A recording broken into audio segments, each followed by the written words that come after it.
Hello friends, today I will discuss about acute suppurative otitis media, that is a middle ear infection. Acute suppurative otitis media. It is an acute inflammation of middle ear. It is an acute inflammation of middle ear caused by pyogenic organisms. Pyogenic organism means pus-forming organisms. Middle ear means middle ear cleft. तो यहाँ पे middle ear का मतलब है middle ear cleft. And middle ear cleft जो होता है वो इंक्लूड करता है Eustachian tube, middle ear, attic, aditus, antrum, mastoidal cells. तो मिडिल ईयर जो होता है हमारा, जो एक्यूट सपोरेटिव ओटाइटिस मीडिया जो होता है वो एक्यूट इन्फ्लेमेशन होता है मिडिल ईयर का. एंड मिडिल ईयर जो होता है वो एयर फिल्ड स्पेस होता है in the petrous part of temporal bone. तो एक्यूट सपोरेटिव ओटाइटिस मीडिया में मिडिल ईयर आता है. मिडिल ईयर का मतलब है middle ear cleft which includes Eustachian tube, middle ear, attic, aditus, antrum, mastoidal cells. Attic जो होता है वो प्रेजेंट होता है अबव द ईयर ड्रम, जहाँ पे मिडिल ईयर जो होता है वो एंट्रम से मीट करता है, और एडिटस जो होता है वो अपर्चर होता है to antrum. Now we'll discuss about etiology of acute suppurative otitis media. Etiology means कि what are the causes behind the acute suppurative otitis media. Acute suppurative otitis media is more common in infants and children of lower socio-economic status. इसका मतलब ये है कि socio economic status कहने का मतलब क्या है कि पुअर हाइजेनिक कंडीशंस में जो रहते हैं उनको एक्यूट सपोरेटिव ओटाइटिस मीडिया होने के चांसेस ज्यादा होते हैं. एंड इन्फेंट्स एंड चिल्ड्रन को चांसेस इसलिए ज्यादा होते हैं क्योंकि इन्फेंट्स में क्या होता है कि जो यूस्टाचियन ट्यूब है, इन्फेंट्स एंड चिल्ड्रन में Eustachian tube shorter, wider and horizontal. तो इन्फेंट्स में जो एंड चिल्ड्रन में जो यूस्टाचियन ट्यूब है वो shorter, wider and more horizontal होती है एडल्ट्स के कंपैरिजन में, इसलिए उनको इन्फेक्शन इजीली इन्फेक्शन उनका ट्रैवल करता है.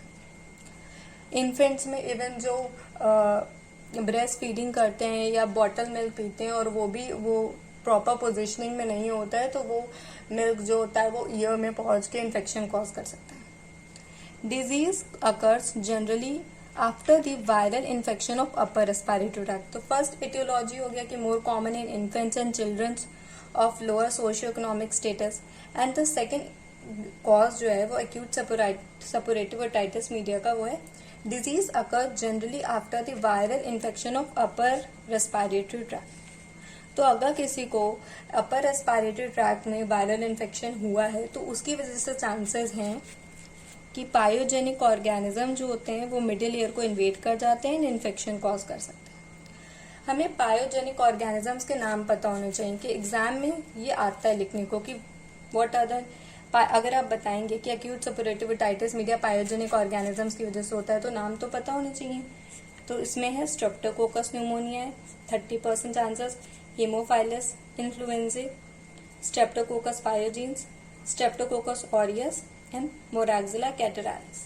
So these are the pyogenic organisms, pus-forming organisms that cause acute suppurative otitis media. Now we will study about the routes of infection of acute suppurative otitis media. Routes of infection का मतलब है कि infection किस root के through travel करता है. तो इसमें दो रूट्स हैं. एक first is Eustachian tube, second is via external ear. तो रूट्स ऑफ इन्फेक्शन में टू रूट्स हैं, via Eustachian tube, via external ear. Eustachian tube जो होता है वो most common route of infection है. ये चीज याद रखनी है कि most common route of infection जो है वो वाया यूस्टाचियन ट्यूब है. Infection travels via the lumen of the tube और along sub epithelial पेरीट्यूबल lymphatics. Second via external ear. Due to traumatic perforations of tympanic membrane due to any cause open a route to middle infection. अगर tympanic membrane में किसी भी trauma की वजह से perforation हो जाए तो वो एक इम्पॉर्टेंट कॉज बन सकता है कि वो मिडिल ईयर इन्फेक्शन कॉज कर दे। Third is blood borne. Blood borne cause जो है या ब्लड बॉर्न जो रूट है वो बहुत ही अनकॉमन रूट है, this is not so common. Next is predisposing factors that can lead to acute suppurative otitis media. Predisposing factors में anything that interferes with normal functioning of eustachian tube causes middle ear infection. कोई भी चीज जिसकी वजह से जो normal functioning है यूस्टैचियन tube की वो इंटरफेयर हो रही है, वो डिस्टर्ब हो रही है, तो उसकी वजह से मिडिल ईयर इन्फेक्शन हो सकता है। नॉर्मली यूस्टैचियन ट्यूब हमारी बॉडी में क्या होता है कि ईयर में वो मिडिल ईयर को और नेसोफैरिंग्स को कनेक्ट करता है, प्रेशर को इक्वलाइज करता है ईयर ड्रम के। तो अगर यूस्टैचियन ट्यूब कोई भी ऐसा फिनोमिना जिससे कि यूस्टैचियन ट्यूब की नॉर्मल फंक्शनिंग इंटरफेयर हो रही है, उसकी वजह से मिडिल ईयर इन्फेक्शन हो सकता है। इट नाउ विल सी कि what can be the factors. It could be due to recurrent attacks of common cold. अगर किसी पर्सन को बार बार कॉमन कोल्ड हो रहा है, अपर रेस्पिरेटरी ट्रैक्ट इन्फेक्शन है, तो उसकी वजह से उसको मिडिल ईयर में इन्फेक्शन हो सकता है, acute suppurative otitis media.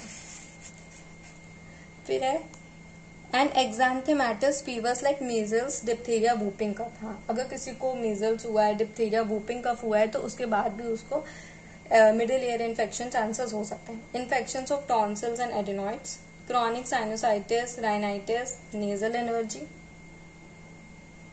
Tumours of nasopharynx, packing of nose और नेजोफैरिंग्स फॉर एपिस्टैक्सिस। एपिटैक्सिस जो होती है उसमें क्या होता है, एपिस्टैक्सिस में क्या होता है कि नेजल पैकिंग करते हैं, उसकी वजह से भी हो सकता है कि मतलब किसी को मिडिल ईयर में इन्फेक्शन हो जाए।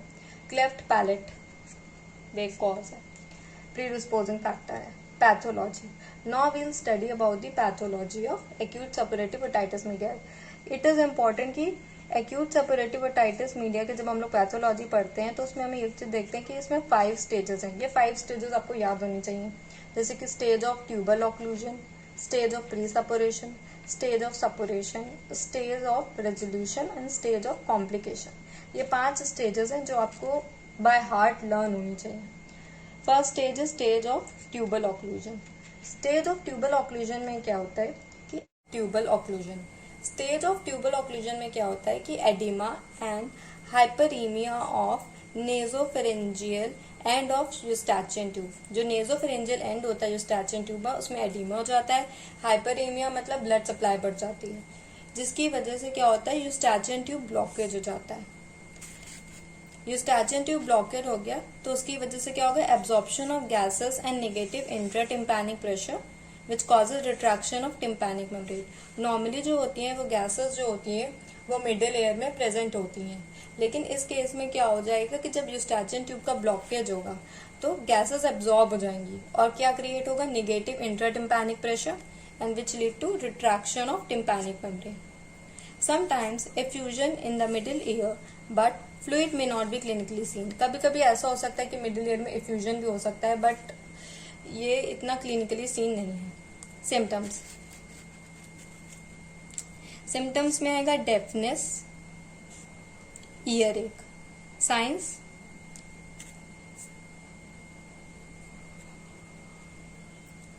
सिम्टम्स क्या होंगे, स्टेज ऑफ ट्यूबल ऑक्लूजन में डेफनेस मिलेगी, ईयर एक मिलेगा, और जो ट्यूनिंग फॉर्क टेस्ट हम लोग ट्यूनिंग फॉर्क टेस्ट करते हैं तो उसमें कंडक्टिव डेफनेस देखने को मिलेगी।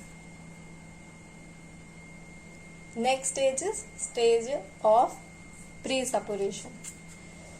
स्टेज ऑफ प्री सपुरेशन में क्या होता है कि अगर if tubal blockage is prolong, अगर काफी टाइम से ट्यूबल ब्लॉकेज है तो pyogenic organisms invade tympanic cavity and causes hyperaemia which will lead to inflammatory exudate in middle ear, tympanic membrane becomes congested. तो इसमें क्या होगा कि अगर ट्यूबल ब्लॉकेज बहुत काफी टाइम से है तो पायोजेनिक ऑर्गेनिजम्स जो होंगी वो टिम्पैनिक कैविटी में इन्वेट करेंगी, हाइपरीमिया कॉज करेंगी, इन्फ्लेमेटरी एक्सुडेट हो जाएगा मिडिल ईयर में और टिम्पैनिक मेम्ब्रेन कंजेस्टेड हो जाएगी।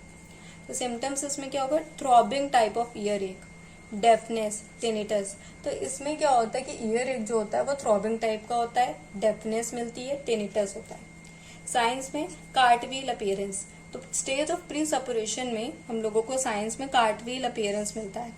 कार्टविल अपीयरेंस का मतलब है leash of blood vessels appear along the handle of malleus and at the periphery of tympanic membrane. जब हम लोग ऑब्जर्व करते हैं, उसको देखते हैं, तो उसमें ब्लड वेसल्स का एक नेटवर्क दिखता है along the handle of malleus and at the periphery of tympanic membrane. ये इंपॉर्टेंट है, cartwheel appearance. And on tuning fork test, conductive hearing loss. Now third stage is stage of suppuration. Stage of suppuration में क्या होता है? Formation of pus in the middle ear and to some extent in the mastoid air cells. इसमें क्या होता है? पस form हो जाता है मिडिल ईयर में और कुछ एक्सटेंट तक मास्टोइड ईयर सेल्स में भी, जिसकी वजह से tympanic membrane bulges to a point of rupture. Tympanic membrane इतना बल्ज हो जाती है कि वो एक पॉइंट पे रप्चर भी कर सकती है। तो इसमें जो सिम्टम्स होते हैं वो इंटेंस होते हैं, जैसे कि एक्सक्रूशिएटिंग ईयर एक, डेफनेस इंक्रीज हो जाती है और फीवर भी देखने को मिलता है, जो कि 102 से 103 डिग्री फ़ारेनहाइट का होता है, high grade fever. In science में क्या होता है कि टिम्पैनिक मेम्ब्रेन जो होती है वो अपीयर करती है red and bulging. Fourth stage is stage of resolution. Stage of resolution में क्या होता है कि टिम्पैनिक मेम्ब्रेन जो होती है वो रप्चर कर जाती है विद रिलीज ऑफ पस एंड सिम्टम सबसाइड। इसमें क्या हो गया कि अब टिम्पैनिक मेम्ब्रेन रप्चर कर गई, पस रिलीज हो गया, सिम्टम सबसाइड हो गए, इन्फ्लेमेटरी प्रोसेस भी होता है वो रिजॉल्व होने लगता है। Now we'll see symptoms of stage of resolution. इसमें सिम्टम्स क्या होते हैं कि पस निकल जाता है, pus evacuated, earache relieved, fever comes down. Signs में external auditory canal with blood tinged mucopurulent discharge. Stage of resolution में क्या सिम्टम्स देखने को मिलते हैं? Pus evacuated, earache relieved, fever comes down. Pus निकल जाता है, ईयर एक में आराम हो जाता है, फीवर भी कम डाउन हो जाता है। साइन में क्या होता है कि जो एक्सटर्नल ऑडिटरी कैनाल है उसमें ब्लड टिंक्ड म्यूकोप्यूरुलेंट डिस्चार्ज देखने को मिलता है। लेकिन कुछ केसेस में क्या होता है कि अगर इतना ज्यादा वायरुलेंट इन्फेक्शन नहीं है तो स्टेज ऑफ रेजोल्यूशन में जरूरी नहीं कि हर बार टिम्पैनिक मेम्ब्रेन रप्चर करे, पस रिलीज हो, वो ठीक भी हो जाता है, रिकवरी उसमें हो जाती है और जरूरी नहीं है कि हर बार रप्चर हो, पस रिलीज हो। Now the final stage of acute suppurative otitis media, जिसकी पैथोलॉजी में फाइनल स्टेज होती है, वो होती है stage of complication. Stage of complication में ये है कि अगर रेजोल्यूशन नहीं हुआ तो ये जो एक्यूट सपरेटिव ओटाइटिस मीडिया है ये सीरियस फॉर्म भी ले सकता है, जिसमें इसमें एक्यूट मास्टोइडोइटिस होता है।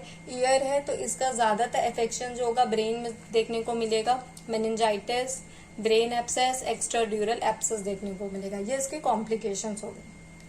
नाउ अब अभी हम लोगों ने पढ़ लिया कि एक्यूट सपरेटिव ओटाइटिस मीडिया क्या होता है, उसकी इटियोलॉजी पढ़ ली, उसके पैथोलॉजी पढ़ ली। अब हम लोग देखेंगे कि ट्रीटमेंट क्या करते हैं।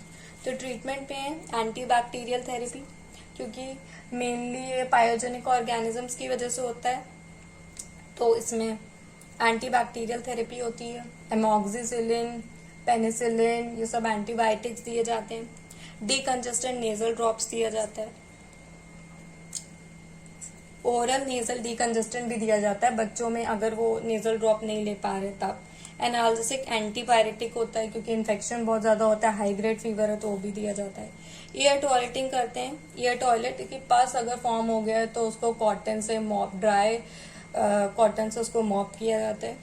ड्राई लोकल हीट अप्लाई की जाती है जो कि पेन को रिलीव करती है। एंड एक्सट्रीम केसेस में बहुत ही एक्सट्रीम सीवियर केसेस में मायरिंगोटोमी करते हैं। मायरिंगोटोमी में क्या होता है कि ईयर ड्रम में इंसिजन करते हैं और पस को इवैक्यूएट कर लेते हैं, बट ये इतनी जल्दी नहीं करते हैं। ये तब करते हैं कि अगर सीवियर ईयर एक है और अगर टिम्पैनिक मेम्ब्रेन बल्ज हो रही है। दूसरा कॉज मतलब दूसरा ये भी हो सकता है कि अगर एंटीबायोटिक ट्रीटमेंट दिया उससे कुछ फायदा नहीं हुआ, पस कंटिन्यूसली बना हुआ है, तब करते हैं। और अगर ये भी होता है कि अगर एफ्यूजन कॉन्टिन्यूसली बियॉन्ड 12 वीक्स तक बना हुआ है तब भी हम लोग मायरिंगोटोमी करते हैं।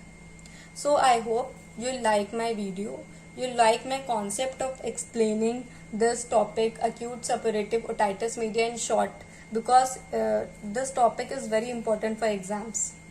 So if you like my video, please like and subscribe my channel. Thank you.